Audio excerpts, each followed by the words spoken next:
नमस्कार, जय हिंद, जय भारत। भारतीय अवाम ताकत दल अपने भारतीय भाई बहनों अर्थात अपने मुल्क भारत की जनता अर्थात अपने भारतीय अवाम से भारतीयता आधारित आपसी श्रद्धा, भारतीयता आधारित आपसी स्नेह, भारतीयता आधारित आपसी प्रेम, भारतीयता आधारित आपसी अखलाक मोहब्बत, भारतीयता आधारित आपसी सहयोग, भारतीयता आधारित आपसी सम्मान, भारतीयता आधारित आपसी एकता, भारतीयता आधारित आपसी भाईचारा तथा भारतीयता आधारित आपसी सद्भाव को समझने व उसे आत्मसात करके वैसा ही आचरण एवं व्यवहार करने हेतु और इसके पूरे देश में प्रचार प्रसार करने हेतु और इसकी अहमियत और महत्व को प्रत्येक देशवासी को समझाकर उसे अपनाते हुए वैसा ही आचरण एवं व्यवहार करने हेतु और प्रत्येक देशवासी को अपना ही भारतीय भाई बहन मानकर, समझकर, अपनाकर उनके साथ वैसा ही उसे अनुसार आचरण एवं व्यवहार करने हेतु सतत, सदैव और हमेशा अदब के साथ, आदर के साथ अर्ज करता है, विनती करता है। अब हम सभी लोग एक ऐसे विषय पर चर्चा करेंगे जो कि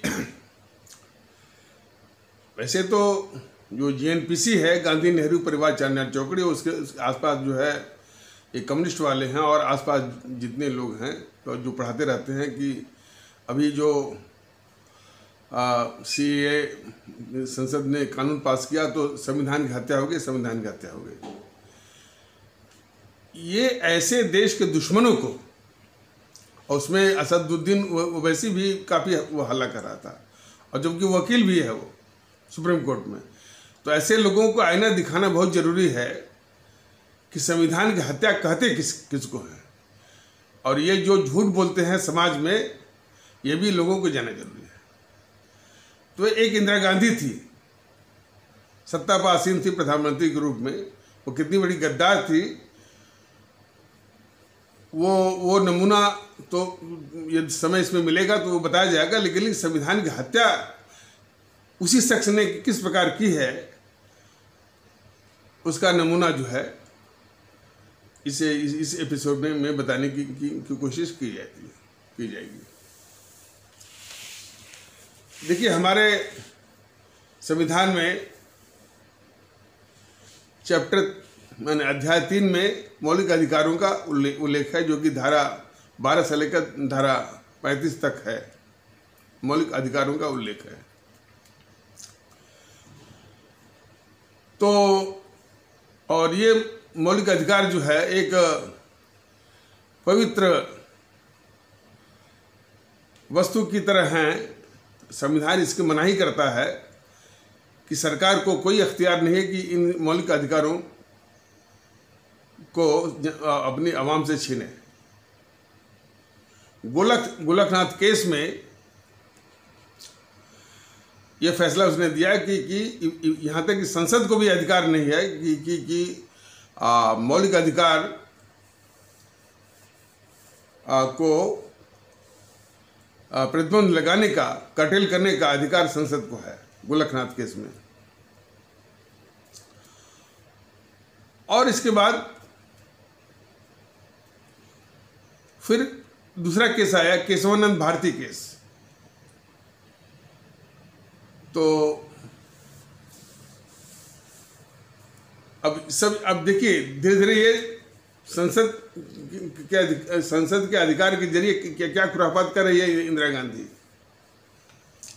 फिर केशवानंद भारती केस आया तो उसमें सर्वोच्च न्यायालय ने फैसला दिया कि हाँ भाई, संसद जो है, जो मौलिक अधिकार हैं, जो कि संविधान के अध्याय 3 में धारा 12 से लेकर 35 तक दिए गए हैं, उसको संशोधित तो कर सकती है, लेकिन संविधान का जो मूलभूत जो ढांचा है, बेसिक स्ट्रक्चर है, उसको छू नहीं सकती।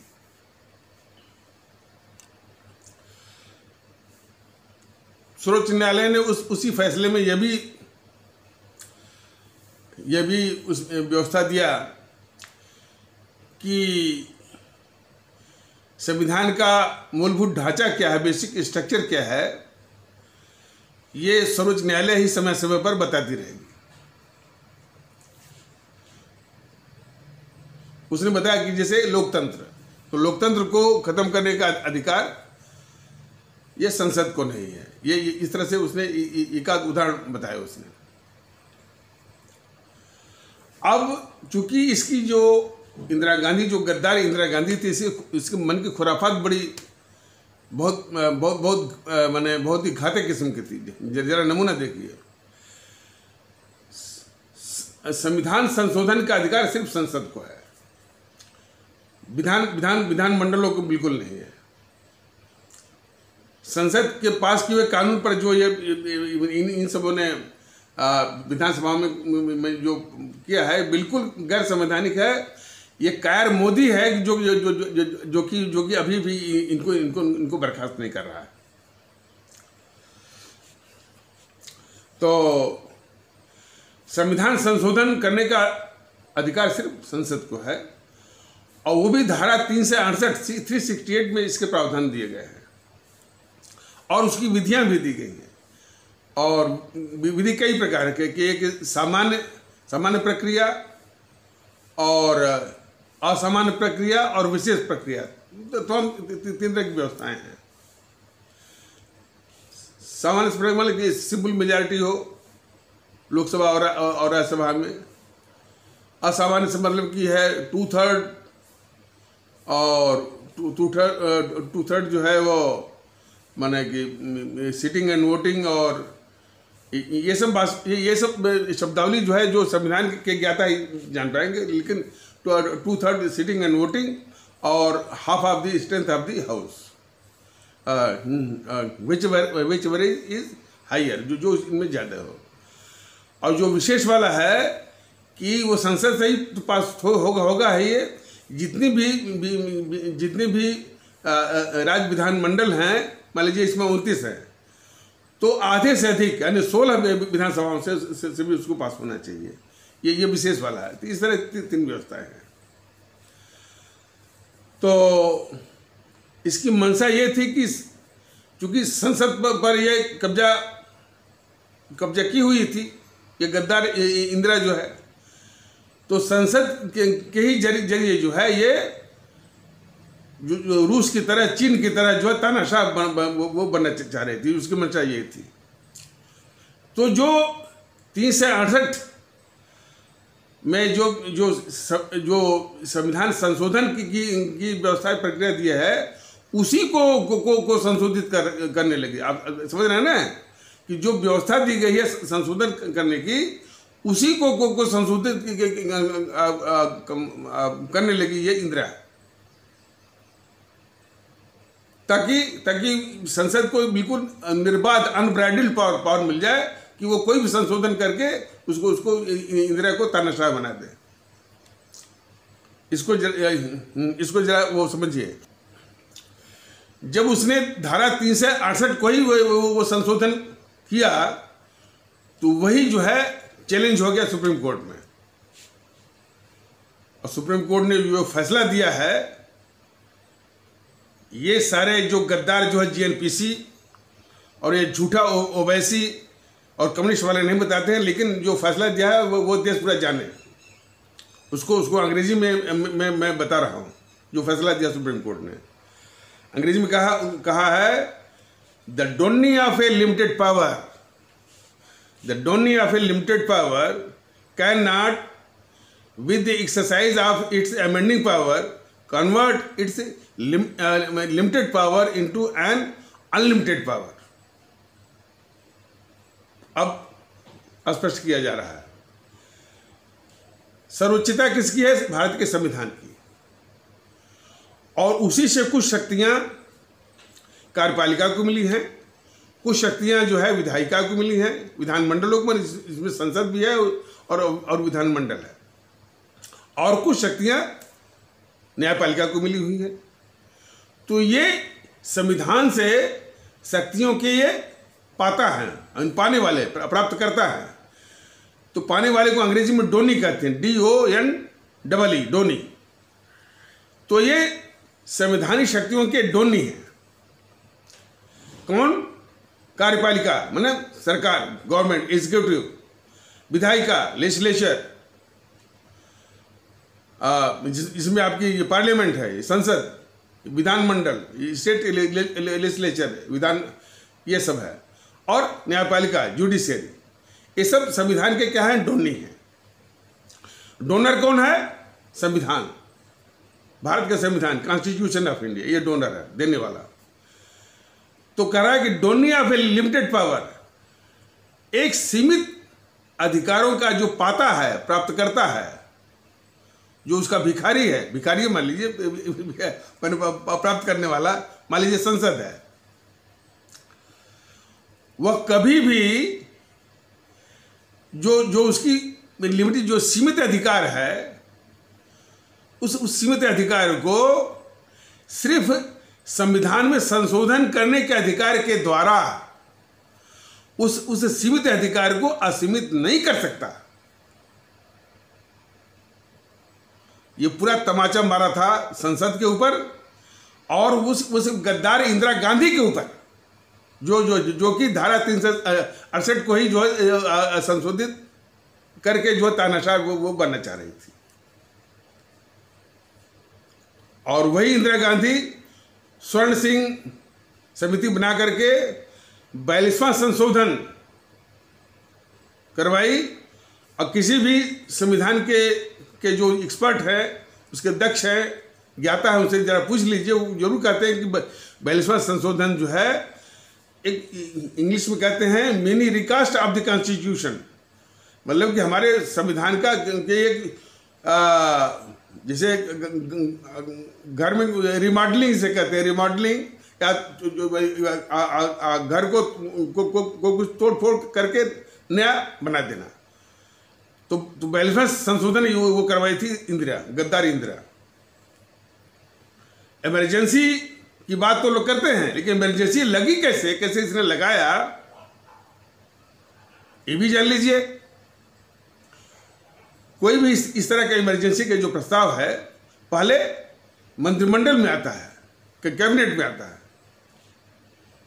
और कैबिनेट उस पर विचार करती है, फिर उसकी संस्तुति जो है, रिकमेंडेशन, वो राष्ट्रपति के पास भेजती है। राष्ट्रपति के हस्ताक्षर के बाद फिर वो कानून बन जाता है, और इसके बाद जो है वो इमरजेंसी देश में लागू हो जाती है। ये प्रक्रिया है संवैधानिक।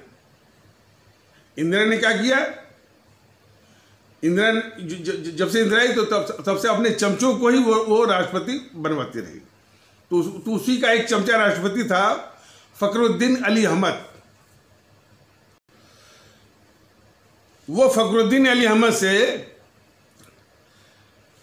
आपातकाल का जो प्रस्ताव था, बगैर मंत्रिमंडल में वो रखे, बगैर उसकी संस्तुति के सीधे इसने दस्तखत करवा लिया इमरजेंसी वाले प्रस्ताव पर अपने चमचे राष्ट्रपति फखरुद्दीन अली अहमद से। घोर संवैधानिक हत्या। ये वैसे बहुत बोलता है ना कि संविधान की हत्या, संविधान की हत्या, इसको आईना दिखाने की आवश्यकता है।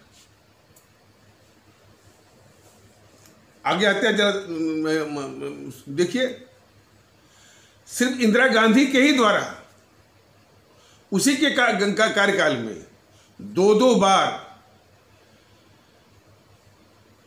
जो भारत के मुख्य न्यायाधीश बनते हैं, ये परंपरा है कि जो सबसे वरिष्ठतम, जो मान सीनियरिटी में, वरीयता में जो सर्वोच्च न्यायालय का क्या न्यायमूर्ति है, वही भारत का मुख्य न्यायाधीश बनता है, या चीफ जस्टिस ऑफ इंडिया बनता है। ये परंपरा रहेगी। इंदिरा गांधी ने दो बार वही इस संवैधानिक परंपरा का उल्लंघन करके संविधान की हत्या की है। पहली बार 3 सीनियर मोस्ट जजेज, सीनियर मोस्ट जस्टिसेस को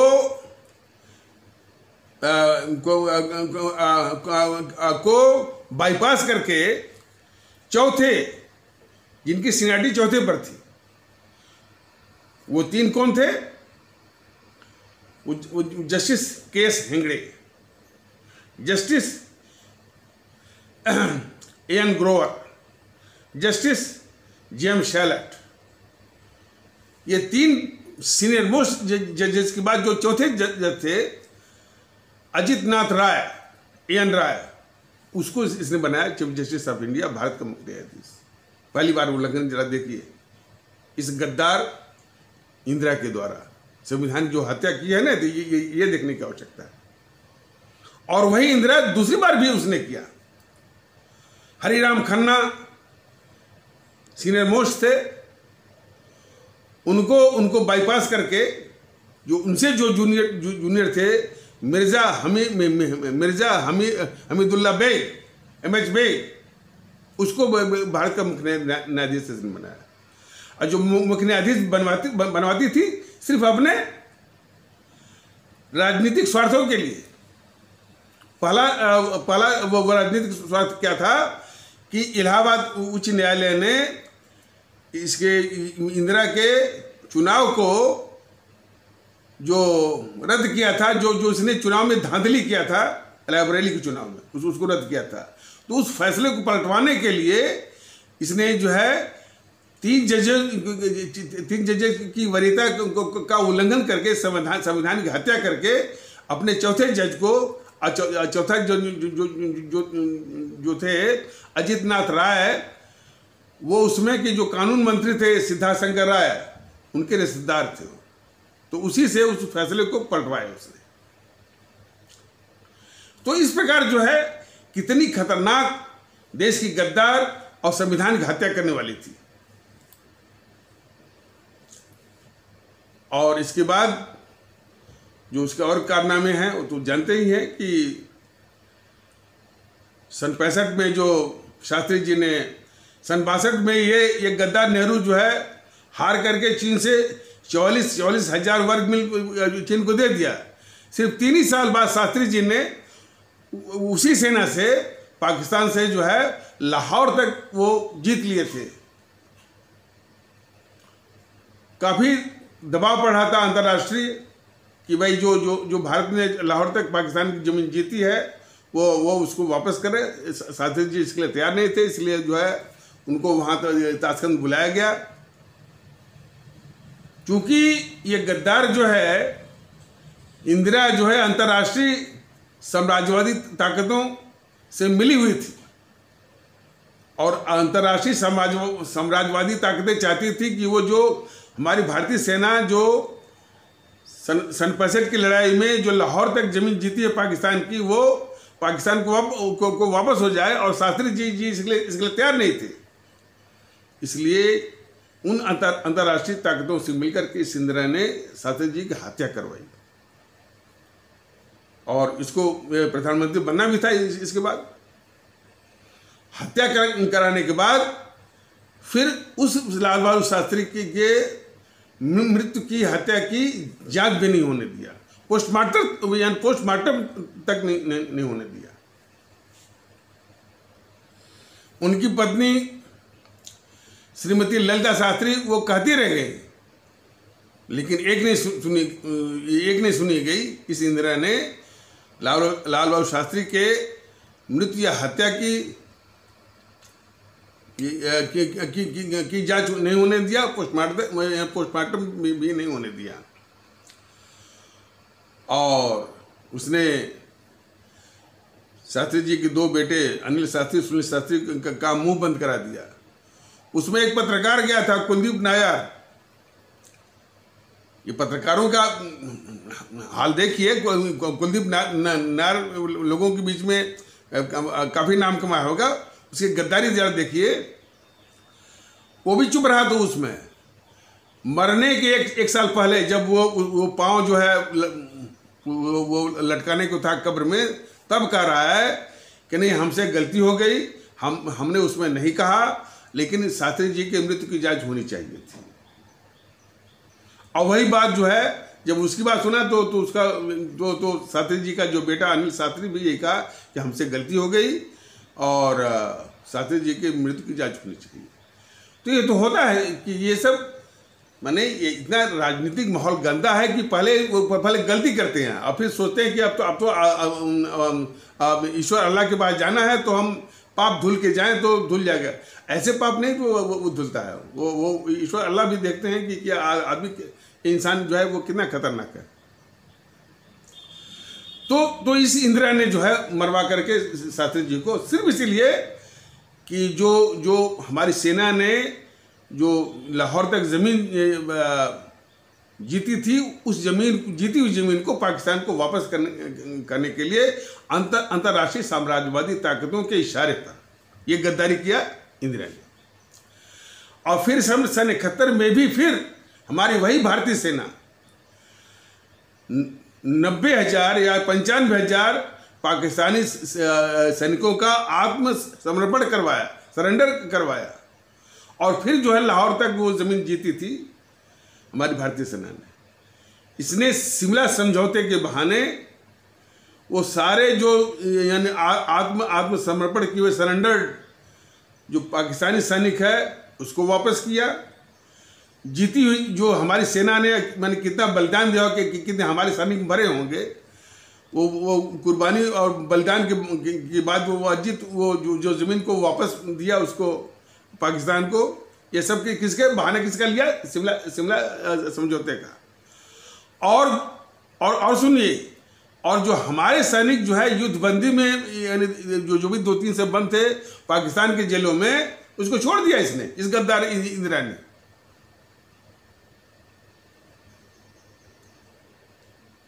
तो और भ्रष्ट तो इतनी ज़्यादा थी, उसने नारा दिया कि गरीबी हटाओ, समाजवाद लाओ, फलाने के का इस बैनर उसने बेतहाशा लूट मचाई। और उस लूट का, उस भ्रष्टाचार का इतना तांडव हुआ कि जयप्रकाश नारायण जो कि वृद्ध हो गए थे, राजनीति से लगभग संन्यास ले चुके थे, उनको ये बर्दाश्त नहीं हुआ वो इंदिरा का भ्रष्टाचार। तो उनको इसमें कूदना पड़ा, आंदोलन चलाना पड़ा, छात्रों की मदद से बहुत बड़ा आंदोलन चलाया और सारे राजनीतिक दलों को इकट्ठा किया। और जो अपने को बहुत अपराजय समझती थी इंदिरा, उसको धूल चटा दिया, हार गई बहुत बुरी तरह वो 77 में।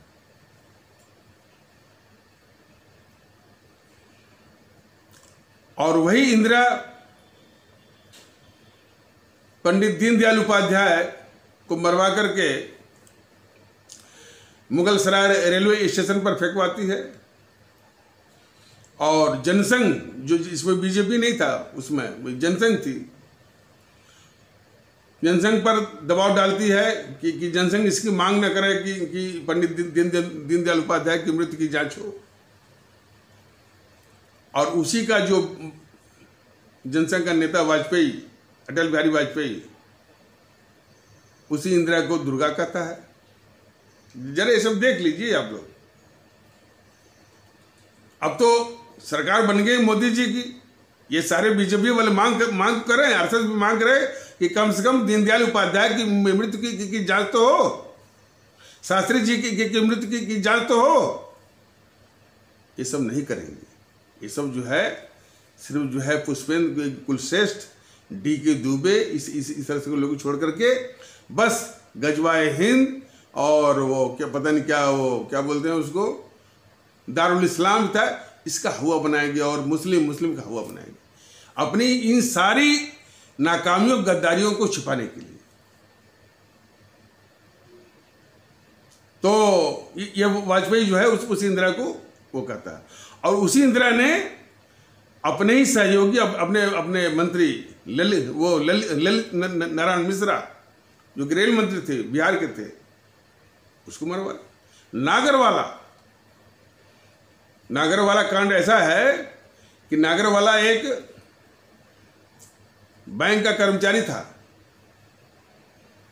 और वो इंदिरा गांधी की आवाज बोल करके ढेर सारा कैश जो है वो निकलवाता था बैंकों से। जब ये पकड़ा गया कि भाई वो इंदिरा गांधी की आवाज़ बोल करके कैश निकलवाता था, तो शक की सुई ये जा रही थी भाई कि जब वो नागरवाला वो निकलवा सकता था, तो क्या इंदिरा भी ऐसा वो की होगी या कर रही थी या कर सकती थी। जब इसकी मांग उठने लगी तब तक उसकी हत्या होगी नागरवाला की। ये सारी बातें, ये जो गद्दार जो है जीएनपीसी गांधी नेहरू परिवार चांदा चौकड़ी की जो रक्षा कर रहे हैं ये बीजेपी वाले, तो ये भी गद्दार माने जाएंगे। ये सब नहीं कहते हैं, सिर्फ छोड़ दिए हैं हिंदू मुस्लिम वो करने के लिए। ये पहले ही बताया गया है कि इस्लाम आस्था वाले, इसको मुस्लिम आप कहते हैं, इस्लाम आस्था वाले भारतीय भाई बहनों का दुखड़ा ये है कि उनमें जो कट्टरवादी और सामाजिक तत्व हैं उन्हीं को ये जीएनपीसी वाले पालते हैं, कम्युनिस्ट वाले पालते हैं और लोग पालते हैं, और जो अन्य जो दूसरे आस्था वाले भारतीय भाई बहनों समाज है उनमें जो कट्टरवादी तत्व हैं उनका भी इनसे संबंध होता है। उनको भी, जैसे हिंदू वाहिनी सेना, तो हिंदू वाहिनी सेना वो वही वातावरण वो माने उसको स्टर करती है, उसको माने उसको फैन करती है और फ्लेयर अप करती है, भड़काती है, जिससे कि पूरे इस्लाम आस्था वाले भारतीय भाई बहनों समाज को लपेटा जाए, और जो इंदिरा जैसे खतरनाक गद्दारों का और नेहरू जैसे खतरनाक गद्दारों का, राजीव का भी बताया जाएगा, इनकी ओर से ध्यान वो हट जाए देश का। तो ये भी देश के लिए कितने खतरनाक गद्दार हैं ये बीजेपी के लोग, ये देश पूरा समझ ले। और वो भी ढाल किसकी है? हिंदुत्व की। देश ये समझ ले तो सन 70 से लेकर 77 तक इसने बहुत बड़े पैमाने पर इसने इंदिरा गांधी ने भ्रष्टाचार और लूट मचाई। राजनीति का अपराधीकरण यानी क्रिमिनलाइजेशन ऑफ पॉलिटिक्स, या अपराध का राजनीतिकरण या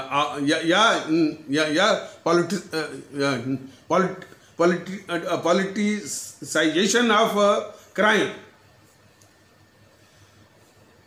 ये जो दोनों ये कष्ट है यानी राजनीति का अपराधीकरण, इसमें भारतीय राजनीति का सबसे बड़ा कोड़ है, सबसे बड़ा अभिशाप है, और देश के लिए भी अभिशाप है। आप जानना चाहेंगे कि इसकी नींव किसने रखा और किसने इसको पुष्ट किया और किसके छत्र छाया में ये फला फूला? राजनीति का ये कोड़ कौन? राजनीति का अपराधीकरण। तो यही गद्दार इंदिरा, ये चार खूंखार अपराधी सज्जन कुमार, जगदीश टाइटलर, हरकिशन लाल भगत को लोकसभा के जरिए चुनवा करके संसद ये लोकसभा में लाई। और आप सभी को जानना चाहिए कि हमारे सिख आस्था वाले भारतीय भाई बहनों या सिख अपने भारतीय भाई बहनों की जो सरेआम जो कत्लेआम हुआ, उनमें इन्हीं गुंडों की,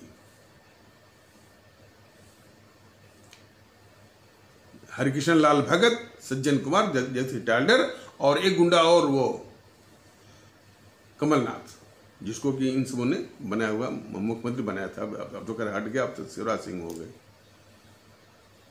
इन्हीं की भूमिका थी।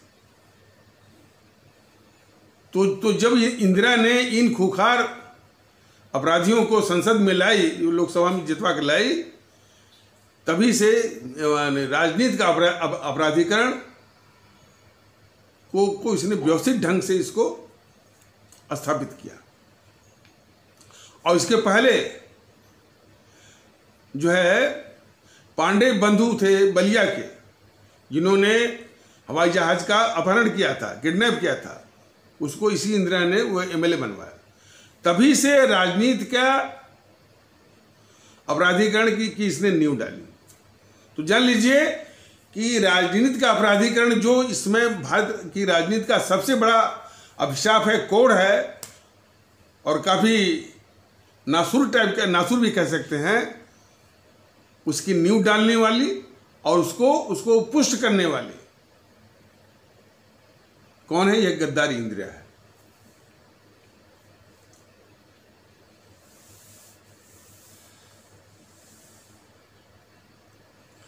हाँ, एक और संवैधानिक छल इसने किया, गद्दारी इंदिरा ने। सेक्युलरिज्म जो शब्द है, धर्म निरपेक्षता, यह हमारे देश की संस्कृति का और हमारे भारत के संविधान का मौलिक शब्द नहीं है। ये आयातित, इंपोर्टेड वर्ड है, आयातित शब्द है, अल्फाज है ये। इसको इसने उसी इमरजेंसी के दौरान भारत के संविधान की प्रस्तावना में इसने डलवाया, यही गद्दारी इंदिरा ने। तो ये डलवा कर के बहुत बड़ा संवैधानिक छल किया, फ्रॉड किया इसने। तो देख लीजिए कितना बड़ा संविधान की हत्या, संविधान के साथ छल और संवैधानिक परंपराओं की हत्या करने वाली गद्दारी इंदिरा थी। ये सभी को जानना चाहिए, ओवैसी को जाने, और ओवैसी के पहले ये हमारे जो भीगी बिल्ली बन के आते हैं, समित पात्रा, सुधांशु त्रिवेदी, और इनको भी जानना चाहिए। ये कभी नहीं कहते हैं, कभी भी, यानी कभी भी जीएनपीसी को बेनकाब नहीं करते हैं, बल्कि जीएनपीसी की रक्षा करते हैं।